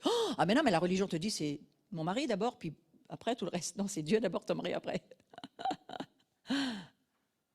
C'est Dieu et ta famille après. Bon, des attachements excessifs. Moi, je vois bien la tête, je vois bien que c'est pas facile, mais j'y suis passée et j'y pense encore. Donc je parle d'abord à moi-même. Des attachements compliqués pour que la gloire puisse venir. Dieu nous demande de ne pas être attachés à autre chose qu'à lui et il prend son temps pour nous faire avancer sur ce chemin où nous chantons dans nos chants. Je t'appartiens Seigneur, tout est à toi. Ben voyons. On le chante facilement, tout est à toi. Oui, oui, mais Dieu dit oui, j'entends bien, nous allons y arriver. S'il y a de l'amour, c'est parfait. S'il y a de la religion, c'est affreux. Il faut juste qu'il y ait cet amour du Seigneur. Et alors, il y a aussi, toujours dans celui qui a l'oreille incirconcise, il craint que l'Esprit Saint ne lui demande d'agir contre lui-même ou contre le monde. Or, il se chérit lui-même et le monde fait ses délices. Comment voulez-vous? Mais non, Dieu, c'est la finale du foot. Il n'y a pas moyen. Tu ne nous mets pas à tes réunions ce jour-là.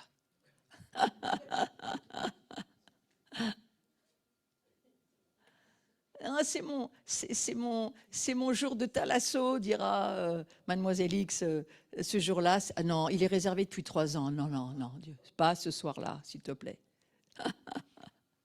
Alors, il nous teste, hein. Je vois qu'il n'y a pas grand monde qui sait rire. Celui dont les oreilles sont incirconcises n'a pas tranché le prépuce de son moi. Il ne veut pas trancher le prépuce du monde, ni de son cœur, ni de ses oreilles. Il n'est pas prêt à tout sacrifier pour Dieu. Et je crois qu'il faut arriver à l'entendre, même si ce n'est pas facile. On ne vous prêchera pas cela sur une messe ou un culte parce qu'on a trop peur que les églises se vident. Mais moi, j'ose nous le dire ici, n'est-ce pas? Et en fait, le fait d'avoir une oreille incirconcise, c'est non seulement on ne veut pas sacrifier toute chose, on n'est pas prêt en tous les cas, on entend l'Esprit Saint, mais en fait, on l'entend, mais on ne veut pas l'écouter, on ne l'écoute pas. Non, pas maintenant, pas aujourd'hui, ce n'est pas l'heure. Et puis on essaye chaque fois d'étouffer la voix de la conscience qui nous parle. On l'étouffe. C'est le fait qu'elle n'est pas libérée de son prépuce, cette oreille. Elle s'enferme sur elle et elle ne veut pas savoir. Et il s'est depuis bien longtemps absolument dispensé, cet homme ou cette femme-là, dispensé d'écouter la voix. Je ne peux plus entendre, je ne veux plus. C'est trop. Et là, le cœur de Dieu pleure. Il pleure parce qu'il aime chacun de la même manière. Et son souhait, c'est qu'on puisse le connaître, le rencontrer et découvrir que Dieu veut toujours le meilleur pour nous. Ce n'est pas quelqu'un qui veut nous faire du mal. Jésus vient faire le bien. Celui qui a vu Jésus, il a vu le Père. Le Père veut nous faire du bien. Le Père nous aime. Le Père veut le meilleur. Mais le Père veut nous voir, pas seulement voir sa gloire, mais y entrer et la vivre et la transporter. Or, Dieu est saint, nous sommes saints. Et la sainteté, eh bien, c'est le chemin de la gloire. Il n'y a pas de gloire hors de la sainteté. Donc Ésaïe, il a déjà écrit ces choses à ce sujet. Il y a un commentaire très révélateur, Ésaïe chapitre 6, verset 9, qui correspond à Matthieu 13, versets 13 et 15. C'est les deux passages qui se ressemblent. Mais voilà ce que dit Ésaïe chapitre 6. Ils regardent sans regarder, ils entendent sans entendre, ni comprendre. Un peu plus loin, car le cœur de ce peuple s'est épaissi. Ils sont devenus durs d'oreille. Ils se sont bouchés les yeux pour ne pas voir de leurs yeux, pour ne pas entendre de leurs oreilles, ne pas comprendre avec leur cœur, pour ne pas se convertir. Point, Ésaïe dit, de la part de Dieu, et je les aurais guéris s'ils n'avaient pas fait tout ça. Donc le Seigneur, il met à nu les intentions de ses auditeurs, que nous sommes. Voilà ce qu'il dit. Il donne l'apparence de lire, d'écouter les commandements de Dieu, mais ils sont en fait résolus à ne pas se laisser influencer par eux. Ils ont fermé leurs yeux et leurs oreilles pour ne pas voir ni entendre. Et le Seigneur explique pour quelles raisons ils agissent ainsi.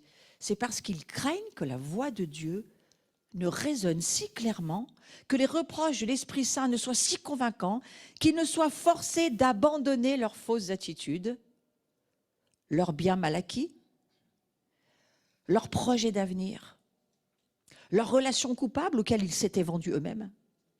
Et ceci, comme beaucoup d'entre nous, ne refusaient pas de lire ni d'écouter l'Écriture, mais ils arrivaient à certains passages, à certains versets, certains commandements. Et alors là, on est troublé, on passe rapidement, on ferme les yeux, on ne prend pas ce passage-là. On fuit plein de confusion parce qu'on ne veut pas entendre ce que Dieu nous dit. Vous savez, il y a un passage qui est vraiment très, très controversé, la dîme. Oh non, non, non, c'est pas, non, non, on n'est plus sous la loi. Non, non. C'est la loi. Non, la loi, elle est mosaïque. La dîme, elle est sous Abraham. Ça n'a rien à voir. Ah oui, mais non, mais tu te rends compte? Tous ces voleurs qui prennent notre argent. C'est ce qu'on entend, hein, ce qu'on entend autour de nous, quand on parle de comment Dieu veut gérer l'économie de son royaume et comment il va multiplier et libérer ses richesses sur la terre si nous agissons comme il nous le demande dans sa parole. Beaucoup d'autres choses. Mais là, je prends le nerf de la guerre. Hein. C'est le pire. Surtout, parlez pas d'argent dans l'église, s'il vous plaît. Justement, là où tu as ton trésor, c'est là où tu vas nous montrer la valeur de ta dîme quand tu bénis Dieu, pour tout ce qu'il t'accorde, pour tous ses bienfaits, pour toutes ses bénédictions. Donc, si vous avez entendu cette journée quelque chose, donnez la dîme à vos assemblées. Pas à moi ici, à vos assemblées. Ici, c'est des offrandes volontaires. C'est une journée interconfessionnelle. Mais là où vous êtes, vous devriez donner votre dîme. Oh, mais non, mais tu te rends compte déjà qu'on ne ferme pas les fins de mois. Mais justement, tu ne boucles pas tes fins de mois parce que Dieu ne peut pas multiplier tes finances. Il ne multiplie que le pourboire que tu lui donnes. Excusez-moi. Ouais. Je ne reviendrai plus. Oreille incirconcis. Je ne veux pas entendre ce que Dieu dit parce que ça ne me convient pas. Mais l'idée, ce n'est pas que les choses te conviennent, l'idée, c'est que tu conviennes à Dieu, en fait. C'est un petit peu ça la différence. Hein. Voilà. Donc la transformation par la gloire de Dieu, c'est la parole de Dieu, c'est la vérité. Qu'est-ce qui nous délivre? La connaissance de la vérité. Tu veux être délivré de la pauvreté, donne ta dîme et donne des offrandes volontaires à la mesure de ce que tu veux voir ta récolte l'an prochain. Moi, j'ai la récolte cette année de mes semences de l'année dernière. Je récolte cette année. Je récolte ce que j'ai planté dans certains ministères, services, ma propre assemblée. Et bien entendu que le royaume de Dieu, l'économie du royaume, elle a commencé avec Jésus-Christ. Comment Dieu fonctionne dans son économie du royaume? Il donne son Fils pour sauver le monde. Pouvait-il faire plus? Non. Et en plantant son Fils, qu'est-ce qu'il récolte? Regardez. J'espère que vous avez tous donné votre vie à Jésus, sinon venez me trouver à la fin de cette matinée et nous allons le faire ensemble. Mais il se multiplie lui-même, c'est-à-dire qu'il multiplie les Christ que nous sommes. Et aujourd'hui, Satan, il est perdu, il y en a trop. Même s'il coupe une tête, il y en a 3 qui repoussent. Il ne peut pas. Il y a une multiplication des chrétiens sur la terre, c'est-à-dire des Christ et de sa gloire. Et la gloire est en train de se répandre sur la terre au travers de nous. C'est de nous dont il est question. Hein?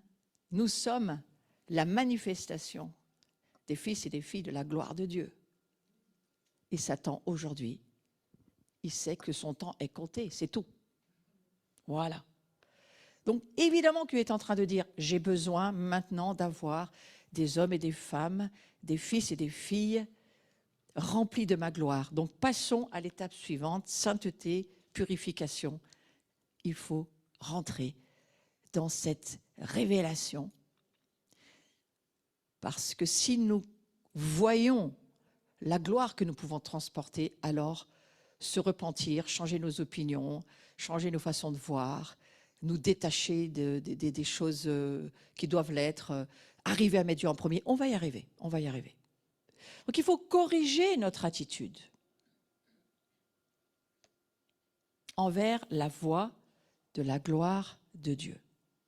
Peut-être c'est l'heure d'assaillir notre moi et de briser son obstination et son orgueil. De rompre avec tous ses plaisirs, ses peurs, tout ce qui... Rompre aussi avec les blessures, voyez-vous. Et le Seigneur, il est en compréhension de toutes ces choses. Il est venu sur la terre et regardez comment Jésus s'est comporté avec ses contemporains. La femme adultère, qu'est-ce qu'il a fait? Il dit, que celui qui a jamais péché, allez, vas-y, lancez-lui la première pierre. Et les plus âgés sont partis les premiers, évidemment. Ouais. Il défend. C'est un défenseur, le Saint-Esprit. C'est un avocat. Il plaide pour nous. Il ne dit pas « Vous êtes tous condamnés, vous êtes tous bons à l'enfer ». J'ai entendu, moi, des églises prêcher comme ça. Je dis « C'est juste affreux. C'est des gens qui ne connaissent pas Dieu, qui ne connaissent pas Jésus, encore moins le Saint-Esprit. » Dieu est un père de famille. Et quand il nous parle, c'est parce qu'il veut nous aider, ce n'est pas parce qu'il veut nous condamner. Il veut juste dire « Là maintenant, mon fils, ma fille, il faut que ta vie change. » Donc là maintenant, attention, il faut juste que tu te rends compte que tu ne peux pas diriger ta vie par toi-même, tu as besoin du Saint-Esprit. Tu ne peux pas voir par toi-même, tu as besoin que je te fasse voir, tu ne vois rien en toi-même. Tu es né dans les ténèbres. Moi, je te télétransporte dans le royaume de ma lumière. Et maintenant, dans ma lumière, il va falloir que cette semence incorruptible, immortelle qui est en toi, ma vie en toi, aujourd'hui, elle grandisse et qu'elle commence à influencer ton âme, ta volonté, tes émotions. Toute ta manière de penser doit être influencée par ma voix de gloire dans ta vie. Je veux être un influenceur pour toi, c'est ça que Dieu nous dit. Mais attention, pour ça, je résiste aux orgueilleux. Je ne peux pas. Et si vous êtes père et mère de famille, vous savez très bien, quand vous êtes en confrontation avec un de vos enfants, et que vous savez que vos enfants ne font vraiment pas la bonne chose, vous n'allez pas lâcher facilement, dire « Allez, vas-y, c'est bien mon fils, je te pousse, vas-y, allez, va te perdre. » Non, vous allez tout faire pour essayer de le sauver. Et c'est ça que Dieu nous dit. Il dit, s'il te plaît, laisse qui en toi est obstiné, lâche cet orgueil insupportable, laisse qui en toi n'arrive pas à faire confiance. Abandonne ton insécurité.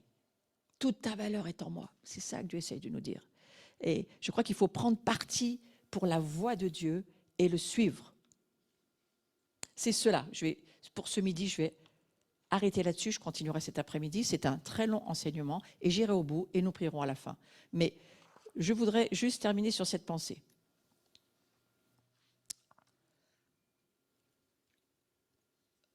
L'Esprit de vérité nous conduit au son de sa voix. Au son. L'Esprit Saint qui est en nous est Dieu, la troisième personne de la Trinité. Il est Dieu. Et il n'a pas de la vérité, il est vérité. Et il fait de nous des fils et des filles de sa vérité. Pas la nôtre, la sienne. Donc c'est important de se laisser être dirigé au son de la voix, de la gloire de Dieu. On est conduit au son de sa voix. Tout ce que nous laissons le Saint-Esprit Saint faire, c'est pour qu'on porte du fruit. Pourquoi faire? Pour manifester la gloire de Dieu. La gloire de Dieu se manifeste par les fruits que nous portons et que nous offrons à ce monde. Nous sommes exactement comme Christ est, a été, est toujours et continue d'être et sera éternellement. Il a offert sa vie. Il est à la fois le grand sacrificateur et à la fois le sacrifice. Et il en est de même pour nous. Nous sommes à la fois prêtres, nous sommes un sacerdoce royal, une nation sainte. Nous le sommes. Nous le sommes dans notre position légale, nous le sommes. En Christ, nous le sommes totalement. Et l'espérance de la gloire, c'est de le croire et de le savoir et d'avoir aucun doute là-dessus. L'espérance n'a pas de doute. L'espérance, elle sait. La foi, c'est la ferme assurance des choses qu'on espère, des choses dont on ne doute pas. Ce n'est pas une affaire d'espoir, là. C'est une affaire où on sait, on est sans aucun doute que nous sommes créés pour porter la gloire de Dieu. Maintenant, c'est l'heure de vérité pour l'Église. Regardez tout ce qui se lève. Oh, sur les réseaux, tout ce qui se lève. Les ténèbres s'exposent. Et bien sûr, l'esprit de vérité expose aussi. Donc, les choses sont laissées à l'exposition. Et Dieu est en contrôle de toutes ces choses. Et si vous sortez de vos bulles de la religion, vous êtes bien souvent, vous ne sortez pas de vos bulles, parce qu'on vous dit qu'il ne faut pas sortir de la maison à laquelle tu appartiens. Mais la maison, c'est la terre entière pour Dieu. C'est sa maison. Ce n'est pas la dénomination où vous allez, la maison de Dieu. C'est le monde, c'est la maison de Dieu. Et regardez ce qui se passe aujourd'hui. Il y a de quoi perdre l'âme de terreur, je vous le dis, dans ce que subit l'Église, ce qu'on fait subir à l'Église, ce qu'elle fait subir à certaines personnes, ce qui se passe dans, quel que soit le domaine. Je ne veux pas développer. Les ténèbres obscurcissent le monde. Et à un moment donné, il ne va plus faire jour à l'extérieur. Mais nous, dedans, il fera toujours jour.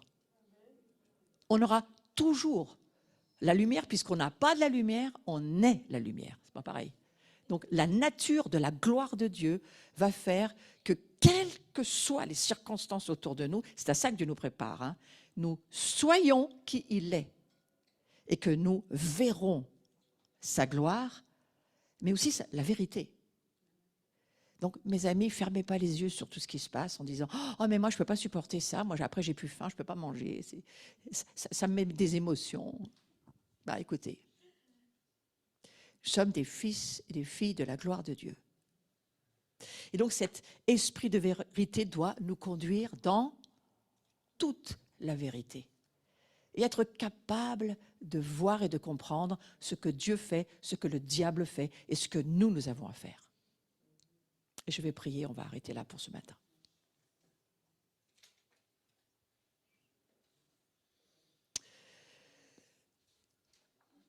Seigneur, je prie que tu demeures en chacun d'entre nous. Que tu demeures en chacun de ceux qui vont écouter sur aussi cette vidéo en replay. Entendre, Seigneur. Pas seulement pour entendre, mais pour écouter ta voix. Parce que tu es celui qui parle. C'est ton désir de parler à chacun de tes enfants et à parler aussi à l'épouse que nous sommes en train de devenir, à parler aussi à l'église que nous sommes, à parler à tes brebis parce que tu es notre berger. Je prie, Seigneur, que nous puissions demeurer en toi, mais que tu demeures aussi dans notre vie. Je prie pour que cette union de nos esprits avec toi, Seigneur, soit forte. Fortifie-nous par ta vérité, Seigneur. Ta parole est la vérité.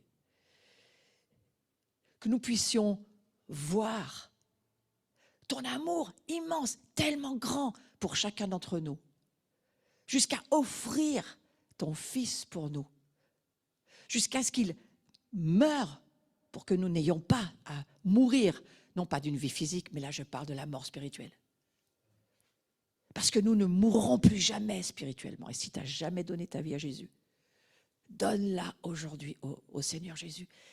Entends sa voix qui te dit « Moi, je t'offre de ne jamais mourir spirituellement, mais de rester en vie éternellement dans ma présence. Tu le peux si tu crois que je suis mort et ressuscité pour toi, pour prendre tes péchés, prendre les malédictions, prendre tout ce qui a emmené ta vie dans les ténèbres. Moi, je t'en sors par amour.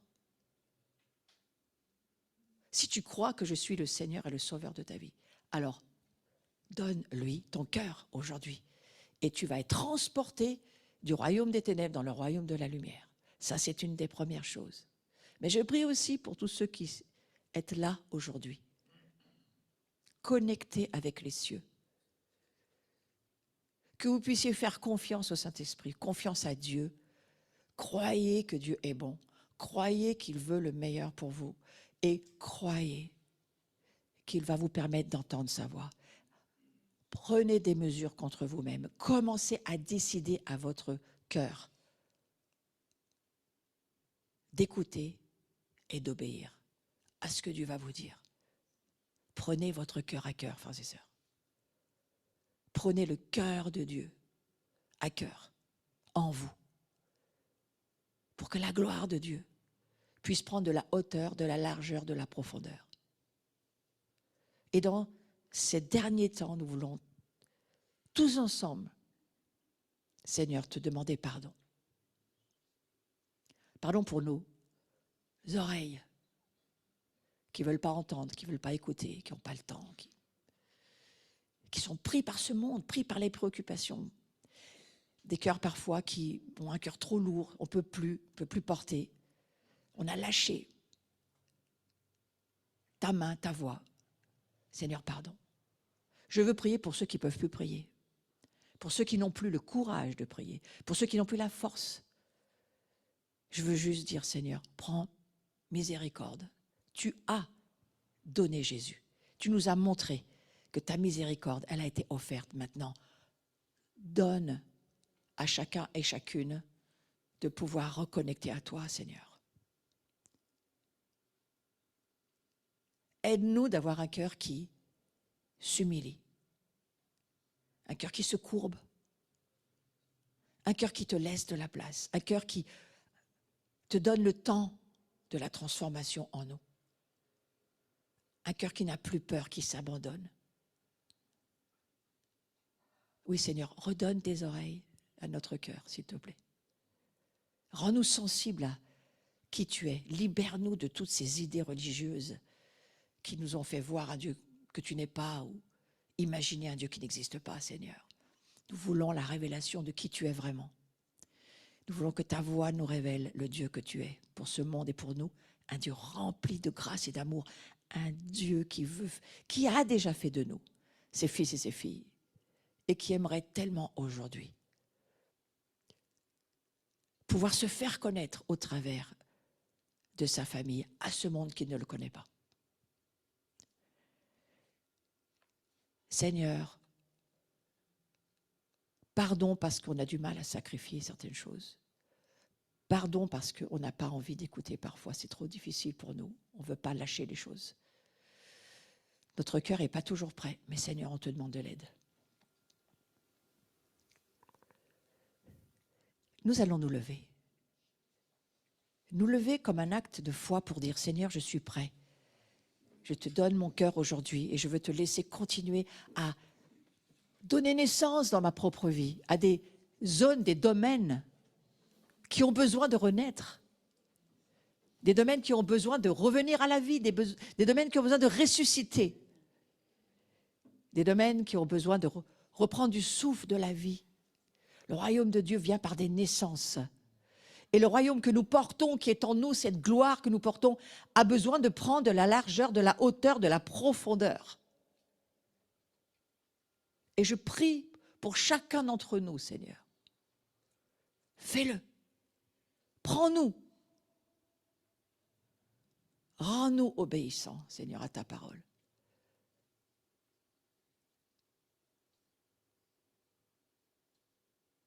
Pardon, Seigneur, pour tous nos péchés. Pardon pour nos mauvais choix. Pardon pour nos attachements à ce monde. Pardon pour nos attachements à nous-mêmes. Nous courbons notre moi devant toi, Seigneur. Nous le courbons, nous te disons, Seigneur, non plus moi, mais Christ en moi. Ce qui a fait ta joie sur la croix, c'est de voir que beaucoup allaient te suivre et devenir comme tu es. Nous voulons faire partie de cette famille qui vit dans la joie de te connaître, de voir ton royaume, de voir les cieux, de voir nos yeux, heureux sur nos yeux parce qu'ils voient Dieu. Heureux sur nos yeux parce qu'ils voient la table que Dieu prépare pour nous avec tous ces mets succulents, avec ces noces qui arrivent, avec un royaume où la mort ne sera plus, où la douleur ne sera plus. Oui, nous l'espérons. Parce que nous espérons ta gloire, Seigneur. Et que nous traversons ce temps limité, terrestre, pour être tes réalisateurs. Est-ce que tu peux le voir, le film, en vrai, que Dieu veut faire avec ta vie? Et il veut que tu deviennes son réalisateur sur la terre, de sa gloire. Et pour cela, il a besoin des yeux et des oreilles pour aller raconter à ce monde ce qu'il se passe en vrai dans les cieux et de faire descendre les miracles, les signes, les prodiges, les guérisons sur la terre afin qu'ils voient que Dieu est vivant. Que nous soyons tous des réalisateurs de ce qui se passe dans les cieux, sur la terre. Et nous appelons ton règne à descendre dans nos vies. Vous savez ce que je vois? Je crois que j'ai vu ça un jour dans un film de James Bond. Les gars, ils arrivent avec des fils, ils sont en haut dans un hélicoptère et ils arrivent et ils prennent possession des lieux en glissant sur leurs fils là. GIGN, super revêtu Et moi, je nous vois comme ça. Je dis, Seigneur, tu veux faire de nous des réalisateurs de tes projets sur la terre. Et pour ça, tu as besoin de gens disponibles qui vont être capables de sauter, courir, avancer, s'arrêter sur l'ordre de ta voix. Exactement comme le font ces parachutistes lorsqu'ils doivent sortir de l'avion. Rends-nous obéissants comme ça, Seigneur. Remplis-nous de cette audace des cieux. Remplis notre cœur de cette foi et de ta parole qui transforme nos vies. Parce que c'est ce que tu attends. Avec persévérance, tu attends de voir ta famille réaliser tes plans sur la terre. Et je te remercie pour ça. Au nom de Jésus. Amen. On reste dans la prière. Merci.